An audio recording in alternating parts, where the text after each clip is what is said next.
You're listening to the Fitzrock Podcast, interviews where we explore the shifts and transitions of life. Here are your hosts, Keith Rock and Don Fitzsimmons. Hi, everybody. Today we're so happy to have Lisa Erhart with us. Lisa is an avid pickleball player, a former competitive tennis player, but also a fitness trainer in a variety of different modalities. So, Lisa, welcome to the podcast. Thanks for inviting me on here. I'm really excited to talk to you guys. Good. Well, I'm very excited, Lisa, because I've noticed your progression, actually on a pickleball court and in everything else, and you're amazing. So tell us about your journey. Okay, so actually a little backstory is I was adopted when I was 18 months. So my parents are both Caucasian. They're older people. So I've been raised in a more traditional lifestyle. I grew up with seeing these differences. So obviously I didn't look like my parents. And when I was a kid, at first I didn't realize that. And I was really outgoing, probably until the age of 5. And then as I started going to school, I started seeing that I was different. And that started to make me feel, it was hard for me to talk to people. It made me shy. It made me want to just hide under a table when I saw someone in public. And just lowered my self-esteem. And then as I've gotten older, I kind of had to find ways to essentially change that. And I didn't really know how to do that, as there wasn't really anything that I felt I could do to force myself to be more outgoing. You can't just be yeah, tomorrow I'm going to wake up and be different. I'm going to be outgoing. I'm going to talk to people. No, it wasn't that easy. It was definitely a journey for me and how I developed that. So it actually happened when I was in high school, and I decided to take group exercise classes. And that's the moment, that pivotal moment. It wasn't me becoming an instructor. It was actually me taking a group exercise class that I found the bravery to pursue something that made me very vulnerable, very uncomfortable, and basically showed off that I'm different than everyone else. And in that moment, that is what brought me to who I am today, essentially, is group exercise. And then from there, I'm able to apply my more outgoing skills, my extroverted personality into this pickleball community that I have been able to make so many friends from, that if I were the shy person I was X amount of years ago, I probably would not have the friends and the relationships I have now. So that's kind of a quick overview of my journey. That's great. What was it about that exercise class, that group exercise class, that propelled you? Definitely the instructor. She was very welcoming. She made me feel comfortable. She told me that it's okay to make mistakes and it's okay to not be perfect when you first start. And I was in the back row. I was in the very back row, in the very back corner where I thought no one could see me. That's where I stood. And eventually I started to get better at the class. I started to understand the form. I started to understand technique and how to safely exercise and work out. That I slowly moved up from the back row and came to the front row. And to go back to that question, it was definitely the instructor and this concept of that, it doesn't matter what you look like. It doesn't matter how much you weigh. It doesn't matter how old you are. It doesn't matter what gender you are. Everyone is in here for their own personal goals, we're all here for different reasons, but we're here together because we can push each other together. And we're all going to achieve our results differently. We all have different goals, obviously, but we're also going to achieve them at different times and different phases. And just that knowledge of being able to know that I can't compare what chapter I'm on to someone else's chapter. Because I might be on chapter 1 when the person next to me is on chapter 30. There's no way we can compare ourselves to each other. And so that's another reason why, after I got into that environment, I wanted to be able to provide the same thing to other people. And that's why I decided to pursue being a fitness instructor. So Lisa, tell me we'll talk first about the classes you do. Describe how they are. Okay, so I teach Les Mills International, which is a big international group fitness company. And they actually started out in New Zealand, and it's been around for a lot of years, and they've kind of developed over time. And I started with body combat. So Les Mills Body Combat is a mixed martial arts cardio and strength and styled workout. And we essentially just punch the air for an hour. And we do push-ups, so you can do burpees. So it's a very cardio-based, high-intensity workout. So before I became a fitness instructor, I was all cardio, cardio, cardio. I gotta run, I gotta do this, I gotta do that. And so that's why I chose that format first. And it's also the first class I was introduced to. And I loved it so much that eventually someone had asked me to become an instructor, and there's a training here, which I was very lucky. A lot of the trainings, they're hosted all around the world, and you just have to have a gym to host one. And Body Combat very rarely comes to Kansas. And I was just in time. I signed up for one that had come, and there hasn't been one since the one that I did. So that was really cool opportunity. And so anyways, I'm all about cardio. But then I started realizing I do need to incorporate strength. And so I took another training, and that was Body Pump, which is a barbell class. Again, 55 minutes strength training. You work, squats and chest and triceps, biceps, the full body workout. And then I just kept going. I kept adding on more formats. I decided I wanted to be an instructor that provides a variety of different workouts. Like, I didn't want to just be that cardio instructor. I didn't want to be just that strength instructor. I wanted to be able to provide all types of workouts for all different styles of people. So, for instance, one summer I actually hurt my foot where I couldn't teach body combat. Like, I couldn't jump. My foot was really sore. I think they said it wasn't broken or anything, but there's so many tiny bones in our feet that x-rays can't always see them. So I was like, shoot, what can I do to work out? I can't run. I can't teach combat. I'm just going to sit in a chair and do nothing. So me being crazy, I was like, maybe I could try cycling. You'll learn this about fitness instructors. We're crazy. Like, we are absolutely crazy. So I said, I'm going to try cycling. And so I got onto like a stationary indoor bike, and I realized it didn't hurt my foot. I could still move, get my heart rate up. I was sweating like up a storm. So I was like, okay, I like cycle. And I used to hate cycle. I used to absolutely hate it. I was like, my butt hurts. It's uncomfortable. Being forced to do something different that I wasn't used to allowed me to love something that I used to hate. And so now I'm also a cycle instructor, and I teach 2 cycle formats. One's about a 45-minute cycle class, and the other one's a 30-minute high-intensity interval training class on a bike. So really good way to encourage people that you can still get a hard workout in without the high impact. So it's high intensity but low impact, which I think some people can't jump, and that's okay. You don't have to jump. You can get on a bike, or you can take body combat and stay grounded the whole time. So essentially my goal when becoming an instructor was be able to fit all types of people that come into that gym to work out, okay? Make them feel included, and that's the point.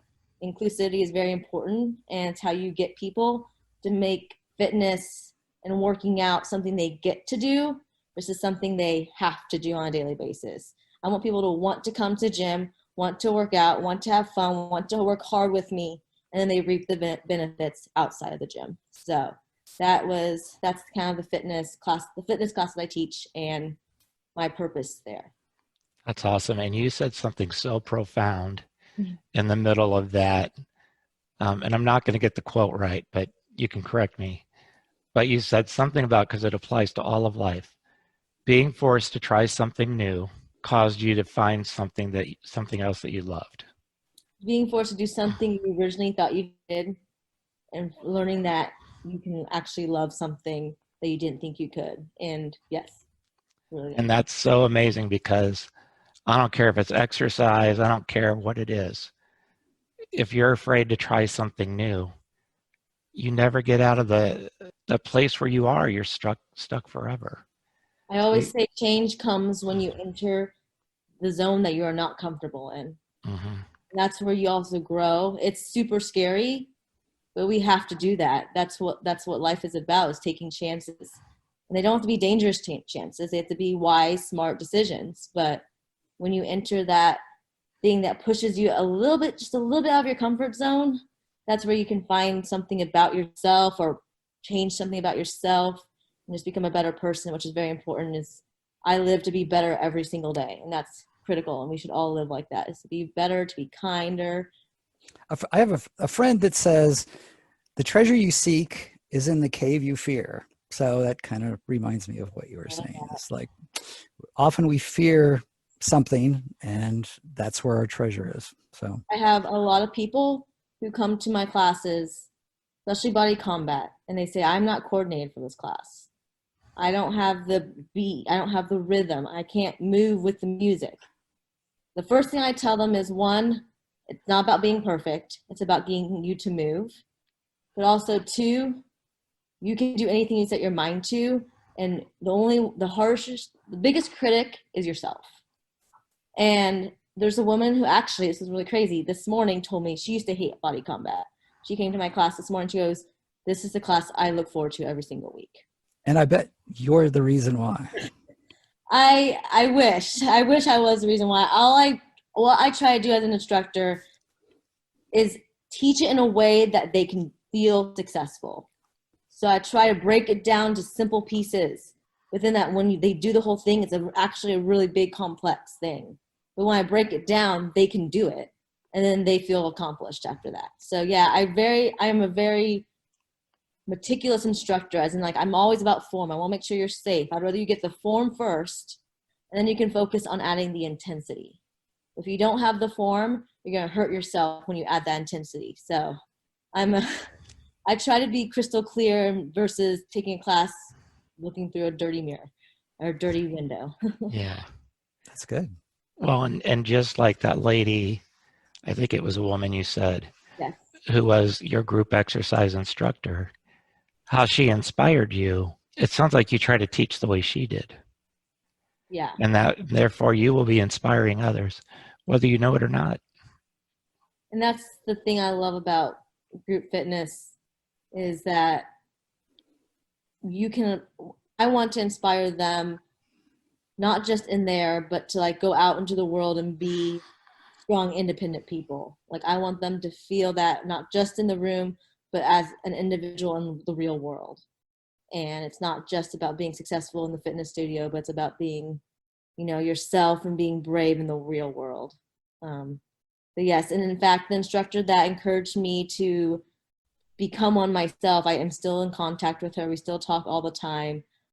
She doesn't teach where I teach anymore, but we still have that relationship. So she's kind of always been my mentor and always will be. So I think you have a presence. Do you feel like that you do? Like somebody that, like, knows who they are? for a long time, I felt like I didn't know who I was. Most recently, as in like the last year and a half, I definitely feel like I know why I'm meant to be on this earth, what my purpose in life is. And that's just to give everything I have to people so that they can be successful, but more importantly, they can be happy and they can be proud and feel good about themselves. So I give everything I have. I give my time, I give my energy. During lockdown, I wrote out workouts for them and I sent it to them, no charge. I just wanted to keep them moving. I messaged people that came to my class and I said, hey, how's it going? Are you doing okay? Can I do anything to, help out? Like, that was me during lockdown when we couldn't see each other, couldn't physically be together. I wanted them to know that I am there for them, even if you can't see me in person right now. And these relationships I value so very much, considering the fact that when I was younger, I struggled to build relationships. I struggled to have friendships. I was kind of that one person at the cafeteria lunch table. I'd always go sit by myself. So being able to build relationships is something I need in my life right now. And I'm so glad I can do that through fitness, through pickleball, through this community. And honestly, the lockdown has brought in so many new people into my life that I didn't even know I had before. And I reached out to people I hadn't talked to for like 10 years. And I was like, hey, what's up? How's it going? I wanted to check in on you. And now we're talking again. Now we stay in touch on a daily basis. Like, that's what the power of just a simple hello can do. It sounds like you're a very connecting person now. Yes. When I first started being a fitness instructor, that was the thing I feared the most, was my ability to connect with my participants. So when I first started teaching, I was probably the worst instructor ever. And so I went up there and I think I probably taught with my eyes to the floor the whole time. I didn't look at a single individual in the classroom. And I was like, I'd be looking at the floor, like, good job. You guys are doing great. And they're like, you're not even looking at us. And so I went to different trainings. And then the coaches would say, hey, what do you think your weakness is as an instructor? And I was like, connection, definitely connection. Like, I can't seem to connect with anyone in the room. And so then we did something crazy is we videotaped me at teaching a class, and they said, do you see why you aren't connecting with people? And I'm like, yeah, my eyes are on the ground the whole time. So I started looking up and actually looking at them, seeing them as an individual, seeing them as a whole person versus just a big group of people. I saw each individual in that class. So instead of saying there's 30 people in this room, I saw each one, not all 30. And I started learning names. I started pulling out their names saying, good job, Susan, or good job, Leanne. I started challenging them and calling their names out. Like, I bet you can't do 10 push-ups on your toes, something like that. I kind of started to read the way that they would be motivated. Like, each person is motivated in a different way.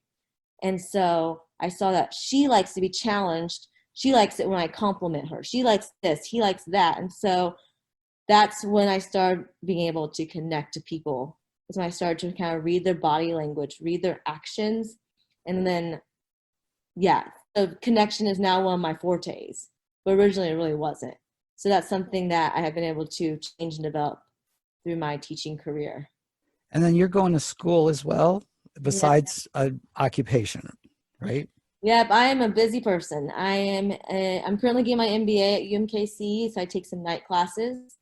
I work at T-Mobile during the days I work 5 days a week, 8 hours a week day kind of thing, full-time job. And then I teach workout classes in the evenings and early mornings. And then if I have an hour or two, I squeeze in pickleball because I absolutely love it. And so essentially I'm busy from 5 a.m. up to 9 p.m. every day. Do you ever take downtime? Yeah.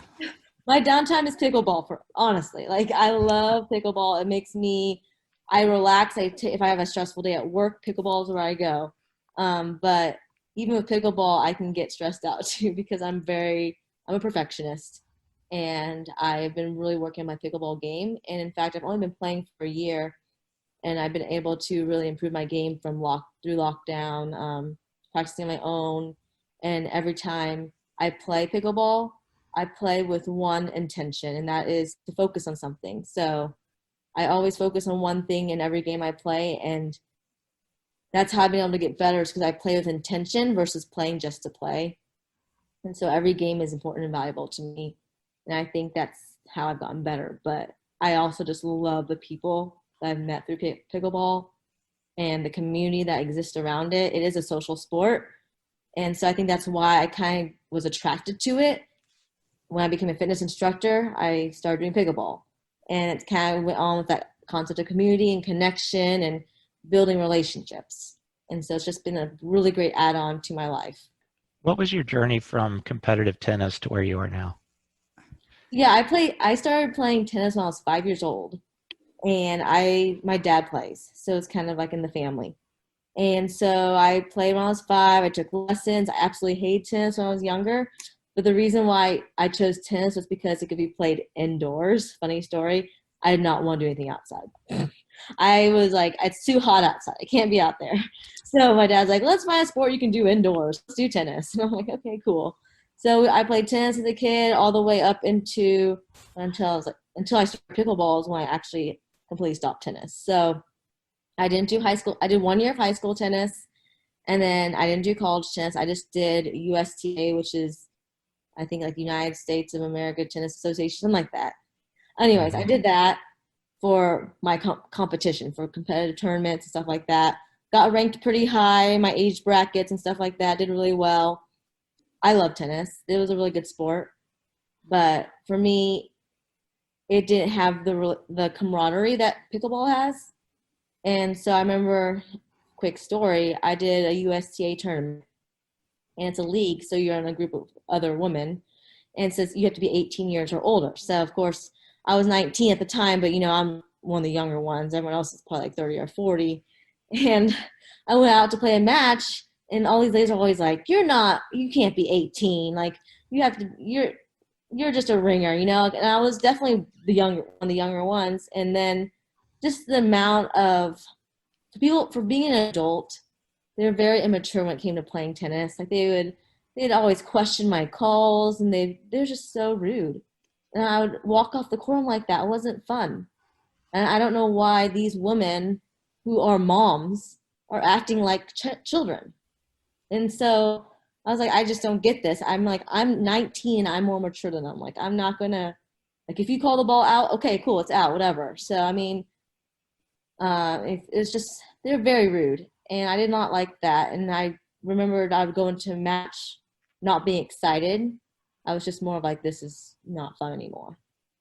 And so then when pickleball came around, it's the complete opposite. Everyone was so nice there. Like, I was like, this can't be real. This can't be a real sport. Everyone's so kind to each other. You can't be competitive and be kind at the same time, but you really can. And it's just being respectful of the players. Like, yeah, you get frustrated when you miss the ball. We get it. We all make mistakes. We all get mad at ourselves. But it's when you put on other people, like, that's just not cool. And being rude to other people in a game, that's like, we're not winning $1 million here. It's okay, calm down. So that's the reason why I transitioned over to pickleball. And in fact, I tried to play tennis the other day with my dad. Ooh, it's pretty bad. The tennis racket's so much bigger than that paddle we use in pickleball. And then also, I feel like pickleball is a game you can play for life. Tennis, when I went back to playing it for a little bit, every time I hit, I felt the vibration of the ball and the tennis strings, or the racket strings. And that hurt my elbow. I was like, dang, I don't remember that feeling. And I went back to the pickleball paddle. I'm like, oh, this feels better. This is my comfort zone. So I just hope that with pickleball, it's something I'll be able to play, you know, until I can't even walk or something. I mean, I just want to be able to play forever. Even if I was in a wheelchair, I think I could play pickleball. You know, there's people in wheelchairs play basketball, so I mean, I can play pickleball. I'll see someone to push me to the kitchen line. So anyway, that's my passion for pickleball and why I love it so much. And I encourage anyone who hasn't tried it to definitely go out and try it. And you'll make so many new friends. You'll make a new family from it. And you'll just have a blast. And it's a great way to keep moving. How did your dad feel about you giving up tennis? Oh, he was sad. Yeah. He was very sad. He's like, Lisa, you need to play tennis so you don't lose your game. I'm like, but I'm not playing games anymore, so I don't need to know my game anymore. Yeah, he was sad though. I'm telling him he won't do pickleball. I've tried to get him to come onto the pickleball court, but I think he's just too afraid I'll beat him up. That's fair. There may be good cause for that concern. So you started out like a year ago, and like describe how the transition is from then to now as far as playing the game. Besides your connections, how has your game went? Being a former tennis player, when I first started pickleball, I was all about hit the ball as hard as you can across the court and away from your opponent. That was me. I was just smacking that ball. It was all about power. But then I learned something, and that there's another game in pickleball. It's also called dinking. And that's when you're basically up at close to the kitchen line, and you're hitting soft shots with finesse cross court, down the line, down the middle, into that kitchen line, keeping it low over the net. But it's a really soft ball that you can't attack it. And I did not have that to save my life, because I'm just like, hit hard, hit hard. So anytime someone would dink it to me, I would miss it, because obviously I can't hit hard on a little dink like that. And that was just so frustrating for me. So when they closed down everything, I found some abandoned tennis courts, during lockdown, during COVID and all this stuff. So I found some abandoned tennis courts, and I just drew with some chalk, drew a kitchen line, and then I just practiced with my friend, one other person, dinking. Like, I probably dinked for 2 hours one day, just practicing that finesse and like really focusing on placement of the ball and being patient. And as much as I hate doing that, that's what really got me better at the game and got me to become a pickleball player versus just a pickleball player in quotation marks. Like, I thought I was good at it. And then I wasn't when it came to the actual game of pickleball, which is patience, finesse, and then when you get that high ball, you attack it and put it away. And it's still hard, and I feel like for me, that's another reason why I love pickleball, is that you can constantly find ways to get better. There are always things you can improve on. You're never going to be perfect at it. So you can always find ways to improve a dink, or to improve a drop, or improve a drive. I mean, I mess up all the time on my dinks. And so I got to practice. And I think that's what makes it so good. There's exponential growth. Your destination to being a good pickleball player is limitless. There's no destination. You can go as far as you want to go with it if you choose to. And so, yeah, it was crazy after lockdown when we came back and I started playing with some people that I used to think they just beat me up. And then I started beating them up and I was like, what the heck is happening? And it just shows you that if you have the passion for something, the time and the commitment to it, you can do anything you set your mind to. And I mean, yeah, that's what pickleball has taught me is patience. Patience usually wins. And then practice makes perfect with the contingency that you practice wisely. You're not just hitting a ball. You're hitting a ball with purpose. You can hit the ball 100 times and not get better. But when you hit that ball with a purpose 100 times, you'll get better. Do you ever feel like it's like a chess game? It's a mind game. Yes. It's a big mind game. You're not only trying to read your opponent. If you have a partner with you, you have to, you work together. Everything's connected. So if my partner hits this certain shot, I need to know. So if my partner drives it, that ball is probably going to come hard to me. So I need to place myself depending on the ball and where it goes and where it lands. And you're also trying to predict where your opponent might hit it back depending on where it landed. It makes my head hurt. And that's sometimes when I miss is because I'm overthinking everything. And I'm thinking, okay, the ball's there. They hit it this hard. My opponent's over there. There's a big open spot in that corner. And then I miss the ball in the net. But yeah, it is a game like chess. You have to be strategic. You have to be strategic about how you play. I noticed a difference. Like I remember playing you like a year ago or whatever. And it's like, now I kind of felt the other day I had the opportunity to play alongside Lisa, and it's like, gosh, this feels like pressure because I know she's really good and she's very quick and she hits the ball hard and she's a really good player. So it felt like some pressure, but it was a lot of fun, and it was really cool that I had that opportunity. Play. And yeah, it is. I feel the same way sometimes when I play with people that are better than me. I feel like, oh my gosh, like I don't want to let my partner down, like, stuff like that. And your game, it's going to always change depending on the day. Like you could be rocking it one day and then the next day you're like, I don't even know how to play pickleball.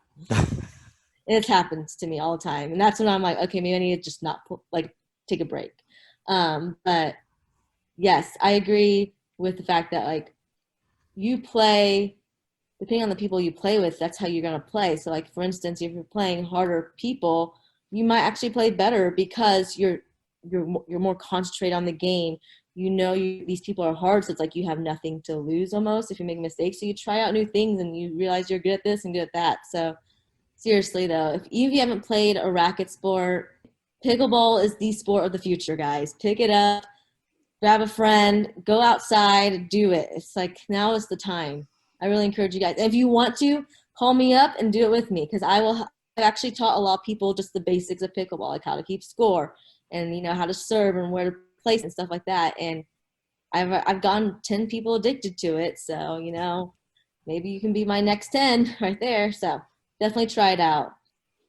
So a life lesson I've heard from you is you came from a situation to where you were kind of shy in the background, like not in the forefront, and like you're so willing to be in the forefront and to be the person that changes like someone's life like yours, right? Like yours was. Mm-hmm. I want people to build their confidence. I want to build other people's confidence up, but I can only do so much. So as a fitness instructor, as just a person in life, my goal is to provide the tools and the resources for people to pick and choose what will work best for them to become better people themselves and become more confident in themselves. So there's nothing I can actually do to make you confident or to make you brave. There's something that I can do to spark that so then you take the steps to make that change for yourself. So that's kind of, yes, where I go with that. I think part of what you're saying is it's important to find your passion and live out of that rather than living out of someone else's passion. Because you could have continued playing tennis, but your passion changed. And, it changes your whole outlook. And your passion can change throughout your life too.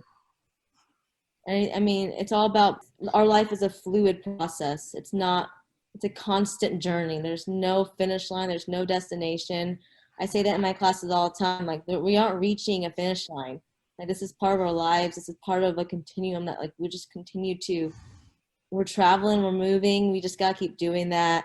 If you have a finish line, you're setting yourself up for failure. That's why I really, like, when I teach a class, I never talk about reach that weight goal you want, like, no, it's not about the weight. It's not about the weight you lose. It's not about the number on the scale. So it's very important that we don't have a deadline or a finish line. So Lisa, in closing today, can you give us, like, so the people listening, what are some ways if they want to find out more about you or what you do or anything that you'd like to share so they know how ways they might be able to connect with you? Perfect. So yeah, you can add me on Facebook. It's just Lisa Erhart, pretty simple. Make sure you send me a message though, so I know, like, how you know who I am, because I was like, I don't know who the stranger is, but just send me a message too on Facebook and I'll easily accept it. I also have a fitness page, a fitness and health lifestyle page. Same thing, Lisa Erhart. And Erhart spelled E-R-H-A-R-T. And I'll repeat that again, E-R-H-A-R-T. So if you add me on there, I typically try to post, like, realistic stuff about my life. Things like, I'm not always going to post, like, I ran 100 miles this whole month. Like, there'll be things that are realistic. Like, I injured myself. This is what I'm going through. I want to make it show you my journey and have you be a part of my journey. So it's not like all rainbows and butterflies. So, but definitely Facebook is the number one way to reach out to me. Also, if you want to see me in person, come check out a group fitness class. I teach at 2 gyms in this area. I know one of them right now, though, is not currently accepting guests. So if you're not a member there, I can't get you in, sadly. But the Jewish Community Center is the other place that I teach at, and I can get you in for a guest pass. So please come check out a class. Don't be afraid. Please don't be afraid. Like, little me, who hid under a table at a restaurant when I was 12 years old, can be teaching a group exercise class, you can try out one class. And I promise you, it takes 3 classes. I say 3 classes. And after that, I can promise you'll fall in love with them, okay? So just come and try one out. Reach out to me Facebook or check out the Jewish Community Center website. You'll see my name on the schedule. Please, if you have any questions, you can also just email me too at, my email is laerhart@gmail.com. I respond really quickly. So if you don't get a response back, then that means it didn't get sent to me. So, thank you so much, Lisa. Wow, what an inspiring time that we spent today. And thank you so much for giving us all something to really strive for and show us that life can be different where we're at. Thank you, Lisa. I'm glad that you invited me on here. And I really hope I inspired some of the listeners out there to take a step out of their comfort zone to find their own purpose and passion in life. Great. Thank you, All right. Lisa. Thanks again. Thank you. Thank you for listening to this episode of the Fitz Rock Podcast. The music you are hearing is Swim with Wild Musical Instruments by Your My Muse. Copyright 2019 and licensed under a Creative Commons Attribution Non-Commercial License. Until next time, have a fantastic life.